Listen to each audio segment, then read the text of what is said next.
Oh, hey, how you doing, YouTube? This is Sensei Roger again from Shodan 1197. And welcome to Kenpo for Beginners Lesson 5. So I got my friend here, Paul. He's going to help me out today. You probably, if you've seen the other videos, you've seen both of us. So, but anywho, today, before we get into our lesson here, what I want to do is talk about a disclaimer. Alright, as you guys heard some of my disclaimers, I probably got some of the strangest disclaimers in the game here. But the thing is, you're responsible for what you do. Like I said it before, the martial arts is a dangerous thing. You can hurt yourself, you can hurt somebody else. If you're in bad health, you might, it could be a risk of a heart attack or any other injury like that, or sickness. So I don't know your current condition. So be responsible and make sure that you are safe to do this stuff. Also, when we do our moves and our punching and you start hitting bags or anything else or practicing with someone, if you do it wrong, how can Roger Grimes be responsible for what you did? I can't, for one reason. I'm not there to watch you. So you can say, well, he taught me it wrong. Well, watch the video. Take your time while you do this stuff. So, alright, I hope you got your snorkel and your flippers because we're going to dive into this lesson now. So let's go into this here. We're going to do a star block drill. We're going to go from a horse stance here. We're going to start with our left hand right now, and you can do your right hand if you want. But we're going to go with the upper block with the left. Now take it across your body to an inward block, cross and an outward block, go downward block. So cross your body, down. Other hand now. Here we go. Up. Cross in. Out. Down. How about both hands? Together. Go in. Go out. Down. Good. Alright, let's work a good horse stance this time. I know sometimes we do a little relaxed horse stance. Well, right now I just feel in the mood to do this to full horse stance. You guys have been in here. Now it's lesson 5. So let's get down and get a better stance. So here we go. We're down a little lower. Here we go. Up. In. Out. Cross down. Other hand. Up. In. Out. Down. Both hands. Up. In. Out. Down. Okay, we're going to go a little quicker now. Up. In. Out. Down. Upward. In. Out. Down. Together. Good. Continue on, Paul. See how you got different levels? Here's one thing a lot of students do when they start doing this. They go so fast and get sloppy. No, we got to do a full block. Alright, so from here, get in the horse stance here. Alright, go with the upper block. Other hand right now. That's it. Now from here, in, out, down. Good. Let's go on an angle like this, please. This way we can check it out in the video, see it a little better. Alright, here we go. Up, in, out, down. Other hand, up. In, out, down. See what? Fast. What happened to that? That's me. Alright, let's do it again. Up, in, out, down. Mistakes happen when you do this stuff. Let me tell you right now too, some of you guys might be thinking, well, what's wrong with me? I keep making the same mistake. Well, guess what? It's common. Most of the time people think it's an uncommon mistake and it's just them. Well, I've taught enough people to realize that any mistake you can make doing this stuff is very common. Like a lot of people make their fists like this still. Or they hit this way instead of with that first knuckle like I showed. So these mistakes are common. This is why I say you got to take it slow. Get to understand what you're doing. Don't be in a hurry. When I first started this, I was in a hurry. I wanted to be so fast at doing it. My uncle was my instructor at the time too. He told me to hurry up and slow down. I was like, what? What do you mean? That makes no sense. But it did make a lot of sense. If I slowed it down, then I could get in a hurry too, because once I understood it, then I started getting faster. So, alright, we're going to move on to the next thing called hammer fist. Some different martial artists, they say, I don't use a hammer fist. For one reason, let me tell you right now. In the tournaments, point fighting, hammer fist to the head. Okay, I use it in tournaments for just that reason. If they allow it, I can go like this, and then all the judges could see it. Okay, self-defense, it's garbage. I would not use it like this, but guess what? Smash into the face, body, groin. There's plenty of reasons. Check this out too. Maybe I hit you here. Bend over. Back to the head or neck. So there is a lot of reason to use a hammer fist. In Kenpo we use hammer fist. So if you're watching this and you go, well, hammer fist is garbage, you can continue believing that, or you can learn how to use it where it's not garbage. Alright, here we go. Getting from a horse stance, this is just a practice purpose. We're going to take it up to the face. Right here. So pick it up, smash. You're hitting with this part of your hand here. Not the pinky, but right down in here. Right here. The padding or even the wrist. You smash it right on there. There's the hammer fist to the face. Okay, now from here, we're going to take it down this way to the side. So imagine I'm here, I hammer fist to the solar plexus or the ribs. So pick it up, bam, smack him with it. Okay, to the groin, drop it down. So it's almost like a downward block, isn't it? Okay, now we're going to take it from a fighting stance. Alright, ready, Paul? Yep. Hammer fist to the nose, left hand. Right hand. How about left, right? Okay, here we go. Hammer fist to solar plexus. Okay, it doesn't work that well here, does it? Or guess what? We do have techniques like that. So if you do take it from the backhand, take it in this way. There will be techniques where you come up here to here, claw, bow. That's a technique in the Kenpo, and it does work really well, and it's an awesome technique. But I wouldn't sit here and just go, I'm going to hammer fist you this way. No, that's not what I'm telling you to do. Just follow with this and keep doing these lessons. This stuff will make more sense pieced together. Alright, so now let's turn our body. Remember the bow stance, guys? You turn this way? Well, let's turn this way. So then you see I'm in a bow stance facing the wall here. My Tracy's karate sign. Shameless plug, huh? Alright, here we go. Hammer fist with the left hand. When I turn myself and have this bow stance, that is a reverse bow stance. So I can turn here, there's a reverse bow here. I would not use it this way, but I would use it this way. There's also a soft bow stance, is where you lift that heel up. But now when you, here is when I'm lunging, I want to punch, I lift that heel up. But from here, I lift it up, I can also do that.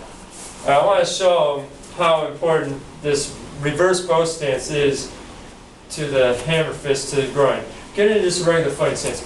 So from this point here, I come in, I bash out that leg here. Now, training purpose, you got to be careful with the training partner. This stuff, you can buckle their knee. If you don't pay attention to what's going on, I hit like this, now I just hurt his knee, possibly breaking it. Here's a good idea too. Bend your knee, Paul. That's good safety. So even if I did do this, I'm just hitting my leg on here. Now I hurt. I'd rather get a bruise on the back of my leg than hurting his knee though. Alright, so bend the knee. I'm here. See, I blast out here and hammer. You don't want that to happen. No. So from here, throw the punch. Chinese sword. We'll step in with the other one, like a boxer style. You didn't see that. That's not a technique. I'm not showing you that now. That's not one of the techniques today. Did you pick that up? Alright, I gave you one for free. Alright, here we go. But bam, bam. That's the idea of that. There's your hammer fist. Alright, so now let's move on to a knife edge kick. Knife edge kick is one of the strangest kicks we have in Kenpo. Yes. Give me like a full Nelson, please, Paul. There's a Kenpo technique here where I kick, a back kick, and I kick the inside of the leg. You can like on that. There's one, two, smacking right inside the knee. But that's one of the uses of the knife edge kick. Another one here, say Paul's this way. You know, I can buckle out like that. So just to see some of the use, you'll understand it a little more. The knife edge of your foot is right there on the side. I don't really want to hit the top too much, and I can twist my ankle here, but I want to hit with the edge of it to the bottom of it. So here we go, a strange move. Let's go to just a neutral position. Bend your knees here, hands up. Knee coming up like this, out and back. You're just extending it. See how my foot is tilted and back. And so again, up This is a snapping kick. It's not a thrusting kick. It's a snapping kick. All right, ready? Go. One of the black belts that was teaching me over the years I've been doing this, he had a good way to put it. He goes to snapping. He goes, it has to go out and come back at the same speed. So as fast as it goes out, it comes back. That's what makes it snap.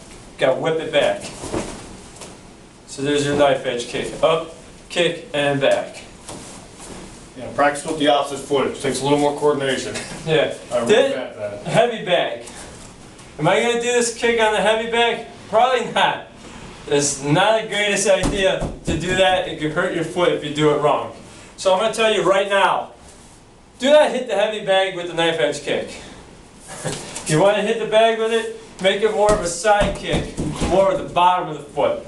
But I'm telling you, it's a risk of injuring your foot. Alright, let's go to back fist, ridge hand. Let's get in a fight stance. The right leg is back. Back fist, remember we said from the side. Now take the back hand. After you bring this back, just like with the back fist reverse punch, I don't think I said it in the video, you have the risk of punching your own knuckle. So if you're watching these videos and you punch your own knuckle, it's because you pulled your hand back and punched at the same time. I know we were doing this, but I didn't explain to you about punching your own hand. That's one of the common mistakes. But here, one, bring it back, turn.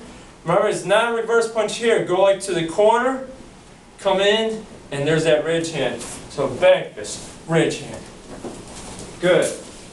Hey, check it out. I got some pads here. Oh, and Not that he needs them when we throw them. and a paw here. Yeah. So we got pads and paw. We're going to hit them. Alright. So from this point here, I'm going to just hold this one out so you can back fist, this one, and ridge hand here. Alright, go. That's it. Now pivot that hip into that bow stance and deliver it.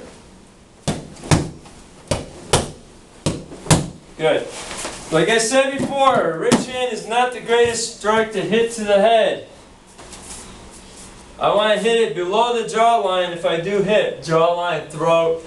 Now, Kenpo is a deadly art. If you hit someone in the throat, guess what? You could kill somebody. Yep. So if you're looking not to kill anybody, and you need to do something, Jaw. take up to the jaw. This is all for self-defense and war, pretty much. Alright, the next move is attacking warrior. Alright, get in fight stance. You remember this, don't you? Yep.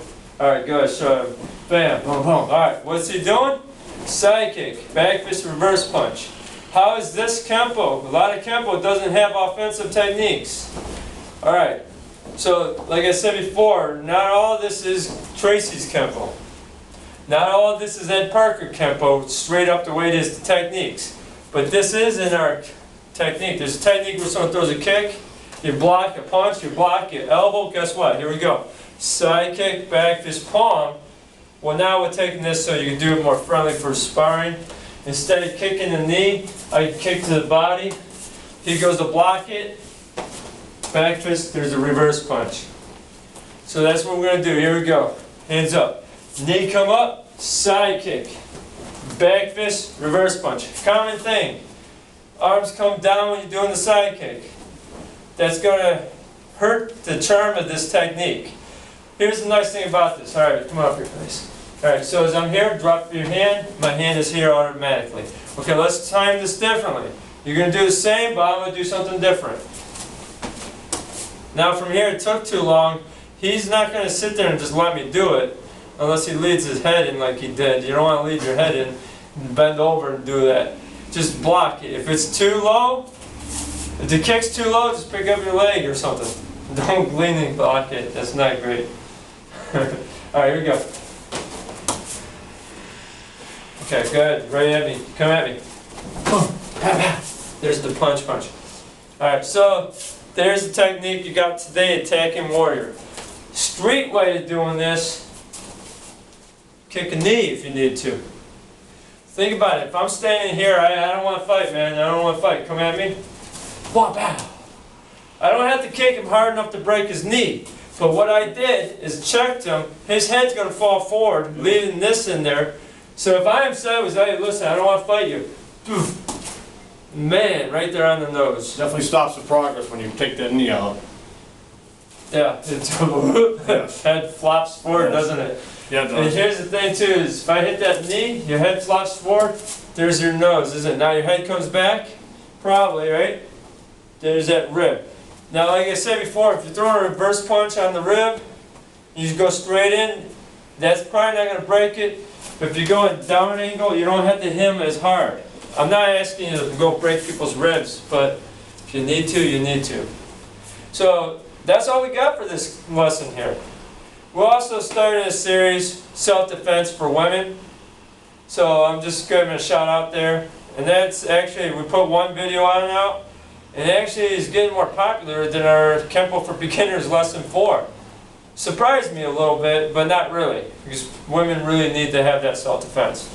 So check out that video if you're a woman, you're checking this out for self-defense. I'm going to give you some basic pointers, that's going to give you something quick to work on. But I do suggest to continue on learning some martial arts. Like I said before, you're learning these off videos. You really like this, you enjoy this, find a school near you, start learning it. If you like the Kenpo particularly, look for a Kenpo school. Any school. I know I say Tracy's Karate. Find a Tracy's Karate near you, if you can. Because you know what they say about Tracy's Karate is we are the ultimate in self-defense. So if you believe that, find one. Yep. Alright, well, if you haven't subscribed yet, what are you waiting for? Right, and when you do it, practice, practice, practice. Can't get better if you don't practice. If you subscribe to this stuff, then you can keep up to date when I put up a new video too. So when lesson 6 comes out, you go, hey, it's out, I'm ready to learn that one. So like I said, we're not doing these every day. We're putting them out like once a week right now. So, alright, God bless you. And, what does it say about the, train, or no, I'm looking at the wrong thing. But it says, as iron sharpens iron, one man sharpens another. Yep. Now that's a, excuse me, that's a challenge for you guys. This is just a sidebar thing here. I want you guys to figure out what book that is in, and who's the author of that book, and put it in the comments if you're curious. I just want to see if anybody takes up on that. Yep. Find a friend to do this with, it'll definitely help you out and learn a lot quicker. Don't we have to say God bless them or God something? bless. Have a good day. Thanks for watching.